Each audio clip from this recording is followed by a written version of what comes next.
नमस्कार. आज आपण एका अशा विषयावर बोलणार आहोत, जो मला वाटतं जवळपास प्रत्येक घरात कधी ना कधी चर्चेला येतोच. हो, अगदी. तो क्षण आठवा, जेव्हा आपलं मूल आपल्याकडे येतं आणि पहिल्यांदा स्मार्टफोन मागतं. आणि आपल्या पोटात गोळा येतो. हो, एका क्षणात आपल्या डोक्यात प्रश्नांचं कहवर माजतं. म्हणजे एका बाजूला सुरक्षितेची चिंता असते, कारण हा फक्त एक फोन नाहीये, नाही, तर आपण अक्षरशः संपूर्ण इंटरनेट त्यांच्या खिशात कोंबत असतो. बरोबर. आणि दुसऱ्या बाजूला आपलं मूल मित्रमैत्रिणींपासून, जगापासून मागे तर नाही ना राहणार ही भीती. हा एक विचित्र तिढा आहे. आणि हा तिढा म्हणजे दिवसेंदिवस अधिकच गुंतागुंतीचा होतोय. बरोबर. कारण आजच्या डिजिटल युगात तंत्रज्ञानाला पूर्णपणे टाळणं जवळजवळ अशक्य आहे. अशक्यच आहे. त्यामुळे प्रश्न मुलांनी तंत्रज्ञान वापरावं की नाही हा उरलेलाच नाहीये. नाही. खरा प्रश्न आहे ते कसं वापरावं आणि केव्हापासून वापरावं. हो, केव्हापासून? हा सर्वात मोठा प्रश्न. आज आपण याच प्रवासावर बोलणार आहोत. यातील धोके काय आहेत, पालकांसमोर असलेले वेगवेगळे पर्याय कोणते, आणि मुलांना केवळ सुरक्षित न ठेवता त्यांना या डिजिटल जगासाठी सक्षम कसं बनवता येईल. म्हणजे भीतीकडून सक्षमीकरणाकडे जाणारा मार्ग. अगदी. आजचा आपला उद्देश हाच आहे. मुलांच्या आयुष्यात होणाऱ्या या मोठ्या बदलाला, ज्याला काही संशोधक द ग्रेट रिवायरिंग म्हणतात, त्याला समजून घेऊन. The great rewiring. हो, त्यासाठी एक योग्य मार्ग कसा तयार करता येईल यावर आपण आज लक्ष केंद्रित करणार आहोत. द ग्रेट रिवायरिंग हा शब्दच खूप वजनदार वाटतो. चला तर मग इथूनच सुरुवात करूया. म्हणजे 2010 सालानंतर लहान मुलांच्या आणि तरुणांच्या मानसिक आरोग्यात एक मोठी घसरण दिसून आली आहे. हे आता लपून राहिलेलं नाहीये. नाही, अजिबात नाही. चिंता, नैराश्य, स्वतःला इजा करून घेण्याचे प्रकार हे सगळं खूप वाढलंय. आणि हाच तो काळ आहे जेव्हा स्मार्टफोन आणि सोशल मीडिया घराघरात पोचले. बरोबर. हा निव्वळ योगायोग म्हणायचा का, की आपण काहीतरी मोठं दुर्लक्षित करतोय? याला योगायोग म्हणणं आता खूप कठीण झालंय, खरं तर. मानसशास्त्रज्ञ आहेत जॉनथन हेट. ते याला द ग्रेट रिवायरिंग म्हणजेच आयुष्याची मोठी पुनर्रचना असं म्हणतात. अच्छा. त्यांच्या मते हे केवळ दोन गोष्टी एकाच वेळी घडल्या असं नाहीये, तर फोन आधारित बालपण आणि वाढत्या मानसिक आरोग्य समस्या यांचा थेट संबंध आहे. म्हणजे हा योगायोग नाही. अजिबात नाही. या केवळ वाढत्या वयातील समस्या नाहीत. आकडेवारी पाहिली तर रुग्णालयांमध्ये स्वतःला इजा करून घेतल्यामुळे दाखल होणाऱ्या 10 ते 14 वयोगटातील मुलींची संख्या गेल्या दशकात जवळपास तिपटीने वाढलीय. बापरे. हे केवळ वाढलेल्या जागरूकतेमुळे नाही, तर प्रत्यक्ष घटनाच वाढल्या आहेत. मुलांच्या बालपणातला जो खेळण्या, बागडण्याचा, मित्रमैत्रिणीत मिसळण्याचा काळ होता, तो आता स्क्रीनने व्यापला आहे. आणि यात एक फार मोठा विरोधाभास दडलेला आहे, नाही का? कोणता? आपण आपल्या मुलांना खऱ्या जगात किती जगतो, त्यांना एकटं सायकल चालवायला किंवा जवळच्या दुकानात पाठवायलाही 100 वेळा विचार करतो. हो, अगदी खरे. पण त्याच मुलांना आपण ऑनलाईन जगात, जिथे कोणतेही नियम नाहीत, कोणती बंधन नाही, तिथे मात्र पूर्णपणे मोकळं सोडून देतो. तो त्याच्या खोलीत आहे म्हणजे सुरक्षित आहे, हा आपला समज किती तकलादू आहे. अगदी. तो खोलीत असतो, पण त्याच्या हातातल्या फोनमुळे तो जगात कुठेही पोचलेला असू शकतो, कुणाशीही बोलत असू शकतो. बरोबर. हाच तो मुद्दा आहे. आपण त्यांना प्रत्यक्ष धोक्यांपासून वाचवतो, पण अप्रत्यक्ष आणि जास्त धोकादायक असलेल्या डिजिटल जगाच्या स्वाधीन करतो. म्हणूनच हेट यांच्यासारखे अभ्यासक काही ठोस उपाय सुचवत आहेत. ते 4 मूलभूत नियम सांगतात. काय आहेत ते नियम? 1. 14 वर्षांखालील मुलांना स्मार्टफोन देऊ नये, साधा फोन द्यावा. फक्त कॉलिंगसाठी? हो. 2. 16 वर्षांपर्यंत सोशल मीडिया वापरण्यास परवानगी देऊ नये. 16? हो. 3. शाळा पूर्णपणे फोनमुक्त असाव्यात, जिथे मुलं एकमेकांशी बोलतील, संवाद साधतील. हे तर खूप महत्वाचं आहे. आणि 4था, जो मला सर्वात महत्त्वाचा वाटतो, मुलांना घराबाहेर मोकळेपणाने आणि पालकांच्या सततच्या देखरेखीशिवाय खेळायला जास्त वेळ मिळावा. पण हे नियम ऐकायला तर खूप चांगले वाटतात, पण ते आजच्या जगात खरंच व्यवहारी आहेत का? म्हणजे जर सगळ्या मित्रांकडे स्मार्टफोन असेल आणि फक्त आपल्याच मुलाकडे नसेल? हो, तर ते एकटा पडणार नाही का? पालक म्हणून हा दबाव खूप मोठा असतो. नक्कीच असतो. आणि म्हणूनच एका पालकाने नियम बदलून काहीच होणार नाही. यासाठी सामूहिक प्रयत्नांची गरज आहे. जर शाळेतील सर्व पालकांनी मिळून ठरवलं की आपण 8वीपर्यंत मुलांना स्मार्टफोन देणार नाही, तर कोणत्याही एका मुलावर दबाव येणार नाही. अगदी. हे कठीण आहे, मी मानतो, पण अशक्य नाही. कारण आपण एका संपूर्ण पिढीच्या मानसिक आरोग्याबद्दल बोलत आहोत. हे ऐकून तर कोणत्याही पालकाच्या पोटात गोळा येईल. साहजिकच पहिला विचार मनात येतो की मुलाच्या प्रत्येक हालचालीवर नजर ठेवावी. बरोबर. आणि म्हणूनच पॅरेंटल कंट्रोल आणि स्पायवेअर ॲप्सचा बाजार इतका तेजीत आहे. पण पाळत ठेवल्यानं आपण मुलांना वाचवतो की त्यांच्यासोबतचं नातंच संपवून टाकतो. या नाण्याच्या दोन बाजू काय आहेत? हा आजच्या पालकत्वामधला सर्वात मोठा पेच आहे. कसं आहे ना, नियंत्रणाच्या बाजूने मांडले जाणारे मुद्देही खूप स्वाभाविक आहेत. कारण धोके तर आहेतच. हो, इंटरनेटवर धोके आहेतच. पोर्नोग्राफी, हिंसक गट, सायबर बुलिंग, ऑनलाईन फसवणूक, अगदी मानवी तस्करीपर्यंत काही असू शकतं. आणि मुलांचं संरक्षण करणं हे पालकांचं मूलभूत कर्तव्य आहे. पूर्वी पालक मुलं कुठे आहेत, कोणासोबत आहेत याची चौकशी करायचेच. त्याचाच एक आधुनिक प्रकार आहे असं मानलं जातं. अगदी. शिवाय पालकांनी दिलेला फोन ही मुलांची खाजगी मालमत्ता नाहीये. ती एक सुविधा आहे ज्याच्या वापराचे नियम ठरवण्याचा अधिकार पालकांना आहे, असाही एक युक्तिवाद केला जातो. पण काही पालक म्हणतील की नात्यापेक्षा मुलाची सुरक्षितता जास्त महत्वाची आहे. म्हणजे जर माझा मुलगा सायबर बुलिंगमध्ये किंवा त्याहून वाईट गोष्टीत अडकत असेल तर त्याचा विश्वास गमावूनही मी त्याच्यावर पाळत ठेवेन. यात काय चूक आहे? सुरक्षितता सर्वात आधी यायला नको का? युक्तिवाद वरवर पाहता बरोबर वाटतो, पण तो खूप अदूरदर्शी आहे. म्हणजे या नियंत्रणाची एक मोठी किंमत चुकवावी लागते, आणि ती म्हणजे विश्वास.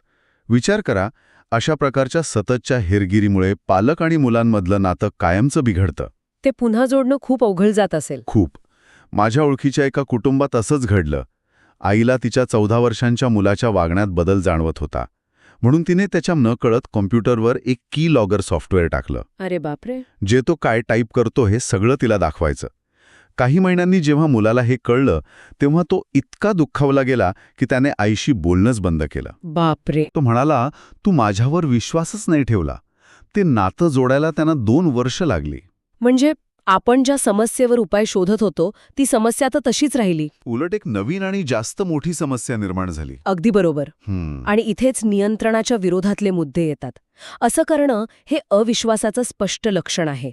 यामुळे मुलं प्रामाणिक होण्याऐवजी गोष्टी कशा लपवायच्या हे शिकतात. हो. पुरावे कसे नष्ट करायचे यात तरबेज होतात. त्यांचा आत्मविश्वास जातो. सतत कोणीतरी आपल्यावर नजर ठेवून आहे या भावनेने ते उगाच टेन्शनमध्ये येतात. आणि सगळ्यात धोकादायक म्हणजे सर्वात महत्त्वाचं म्हणजे जेव्हा मुलं खऱ्या अर्थाने अडचणीत असतील तेव्हा ती तुमच्याकडे मदतीसाठी येण्याची शक्यता खूप कमी होते. कारण त्यांना वाटतं की आपण त्यांच्या चुकात शोधत आहोत. अगदी. त्यांना समजून घेण्यासाठी नाही. त्यामुळे नियंत्रण हे अनेकदा समस्येवरचा उपाय नसून ते स्वतःच एक नवीन समस्या निर्माण करतं. हे स्पष्ट आहे की संपूर्ण पाळत ठेवणं हा मार्ग नाही, पण मुलांना पूर्ण मोकळं सोडणंही शक्य नाही. मग या कात्रीत सापडलेल्या पालकांनी करायचं काय? इथेच डिजिटल लवचिकता ही संकल्पना खूप महत्त्वाची ठरते. हाच तो मधला मार्ग आहे. डिजिटल लवचिकता. हो. याचा अर्थ मुलांना धोक्यांपासून पूर्णपणे दूर ठेवण्याऐवजी त्या धोक्यांचा सामना करण्यासाठी त्यांना सक्षम बनवणे. अच्छा. याला असं समजा की आपण आपल्या मुलांभोवती आयुष्यभर एक संरक्षण भिंत बांधू शकत नाही, ते शक्य नाही. पण आपण त्यांना धोक्यांपासून स्वतःचा बचाव करण्यासाठी मार्शल आर्ट्स शिकवू शकतो. डिजिटल लवचिकता म्हणजे हेच, digital martial arts. Digital martial arts हे ऐकायला खूपच भारी वाटतंय. म्हणजे संरक्षणाऐवजी सक्षमीकरण. बरोबर. हे मुलांना पाण्यापासून दूर ठेवण्याऐवजी त्यांना पोहायला शिकवण्यासारखं आहे. अगदी. पण डिजिटल लवचिकता ही संकल्पना ऐकायला खूप आदर्शवादी वाटते. म्हणजे 14-15 वर्षांच्या मुलांकडून इतक्या समजूतदारपणाची अपेक्षा करणं कितपत योग्य आहे? त्यांना हे सगळं खरंच जमेल का? तुमचा प्रश्न अगदी योग्य आहे. आणि हे एका रात्रीत होणार नाही. ही एक प्रक्रिया आहे. जसं मार्शल आर्ट्समध्ये वेगळ्या बेल्ट असतात तसंच यातही काही टप्पे आहेत. अच्छा, काय आहेत ते टप्पे? पहिला बेल्ट म्हणजे धोके ओळखायला शिकवणे. म्हणजे अंडरस्टँडिंग थ्रेट्स. हो. सायबर बुलिंग म्हणजे काय, अनोळखी व्यक्तीशी बोलण्याचे धोके काय, चुकीची माहिती म्हणजे मिसइन्फॉर्मेशन कशी ओळखायची, किंवा स्क्रीन टाईम जास्त झाल्यावर आपल्या मनावर आणि शरीरावर काय परिणाम होतो हे त्यांना समजायला हवं. ठीक आहे. म्हणजे आधी शत्रू कोण आहे हे ओळखायला शिकवायचं. मग पुढचा टप्पा काय? पुढचा बेल्ट आहे उपाय माहीत असणे, नोईंग सोल्युशन्स. ओके. म्हणजे जर ऑनलाईन काही वाईट घडलं तर घाबरून गप्प न बसता मदत कुठे आणि कशी मागावी हे त्यांना माहीत हवं. कोणाला ब्लॉक करायचं, कोणाला रिपोर्ट करायचं, किंवा सगळ्यात महत्त्वाचं पालकांची कसं बोलायचं. अगदी. आपण त्यांना हे आश्वासन दिलं पाहिजे की काहीही झालं तरी आम्ही तुझ्या सोबत आहोत, तुला ओरडणार नाही. म्हणजे फक्त हे करू नको असं सांगण्यापेक्षा जर असं झालं तर हे कर असं सांगणं जास्त महत्वाचं आहे. हो, यामुळे त्यांच्या मनातली भीती कमी होईल. बरोबर. तिसरा बेल्ट आहे कौशल्य शिकणे, लर्निंग स्किल्स, अनुभवातून शिकणे आणि डिजिटल साक्षरता वाढवणे. चौथा आहे तणावातून सावरणे, म्हणजे रिकव्हरिंग फ्रॉम स्ट्रेस. ऑनलाईन जगातल्या एखाद्या वाईट अनुभवातून स्वतःला सावरण्याची क्षमता मुलांमध्ये विकसित करणं. आणि पाचवा आणि शेवटचा ब्लॅक बेल्ट म्हणजे आत्मविश्वासाने पुढे जाणे, moving forward with self efficacy. अच्छा. भविष्यात येणाऱ्या अशा आव्हानांना तोंड देण्यासाठी त्यांच्यात आत्मविश्वास निर्माण करणे. हे सगळं संवादातून आणि मार्गदर्शनातून हळूहळू तयार होतं. तर मग या सगळ्याचा अर्थ काय? ऐकणाऱ्या पालकांनी आता नेमकं काय करावं? हे मार्शल आर्टचं ट्रेनिंग घरी कसं सुरू करायचं?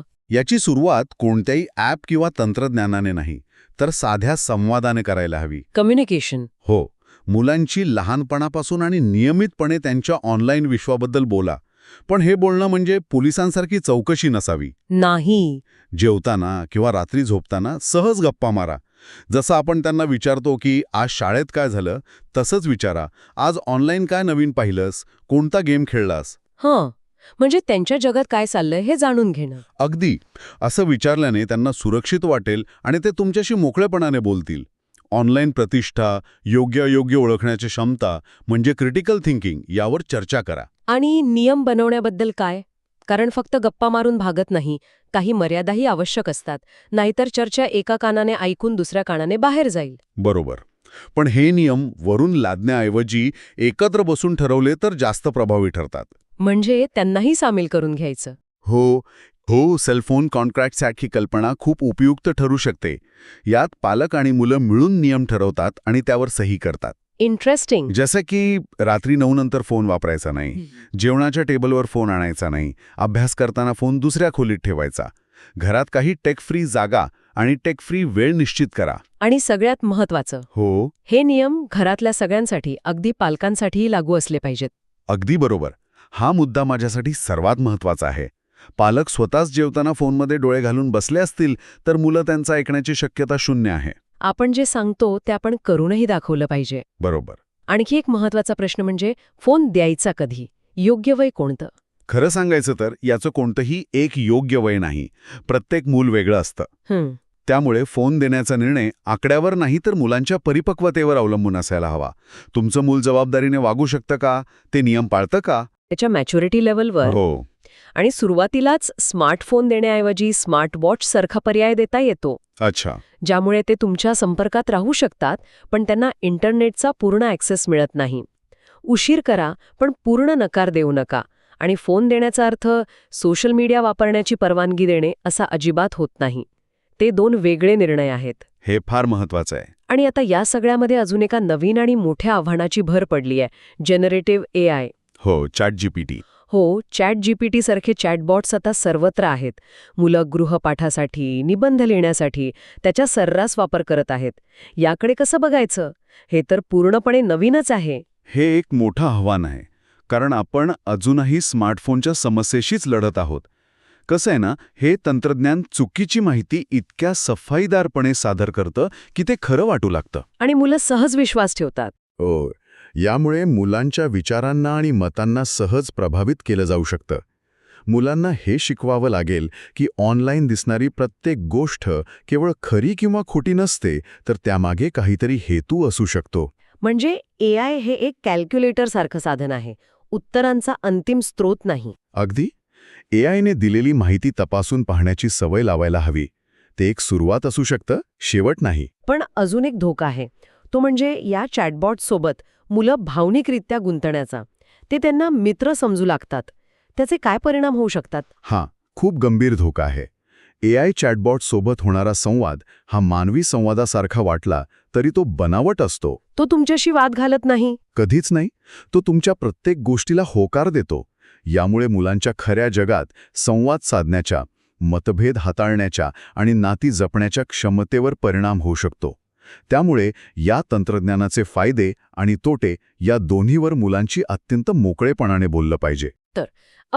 या संपूर्ण चर्चेचा सारांश असा की आपलं ध्येय मुलांभोवती एक अदृश्य सुरक्षित कवच तयार करणं नाही. तर त्यांना एक जबाबदार डिजिटल नागरिक बनवणं आहे. बरोबर. असे नागरिक जे तंत्रज्ञानासोबत जगू शकतील, त्याचे गुलाम बनणार नाहीत. हा प्रवास भीतीवर आधारित नियंत्रणाकडून विश्वासावर आधारित मार्गदर्शनाकडे जाणारा आहे. अगदी बरोबर. आणि जाता जाता एक विचारपूर्वक मुद्दा मांडू इच्छितो. हो, नक्की. आपण सहसा तंत्रज्ञानाकडे एक समस्या म्हणून पाहतो. पण जर आपण दृष्टिकोन बदलला तर ज्या तंत्रज्ञानामुळे आत्मनियंत्रणाचा अभाव निर्माण होतो, तेच तंत्रज्ञान आत्मनियंत्रण म्हणजेच सेल्फ कंट्रोल शिकवण्यासाठी एक उत्तम साधन ठरू शकते. हे कसं काय? जसं की ॲप्स वापरून आपला स्क्रीन टाईम मर्यादित करणे किंवा एखाद्या बातमीचा स्रोत तपासण्यासाठी इंटरनेटचाच वापर करणे. अच्छा. ज्या फोनमुळे धोके निर्माण होतात, तोच फोन मुलांना आत्मनियमन, चिकित्सक विचार आणि लवचिकता यांसारखी महत्त्वाची जीवन कौशल्य शिकवण्याचे एक माध्यम बनू शकतो. खरी चर्चा फोनबद्दल नाहीच, तर मुलांना भविष्यातील गुंतागुंतीच्या जगासाठी तयार करण्याबद्दल आहे. अप्रतिम. तंत्रज्ञान हे साधन आहे, साध्य नाही. त्याचा वापर कसा करायचा हे आपणच ठरवायचं. अशाच सखोल आणि माहितीपूर्ण चर्चांसाठी आमच्या चॅनलला सबस्क्राईब करा. भेटूया पुढच्या वेळी.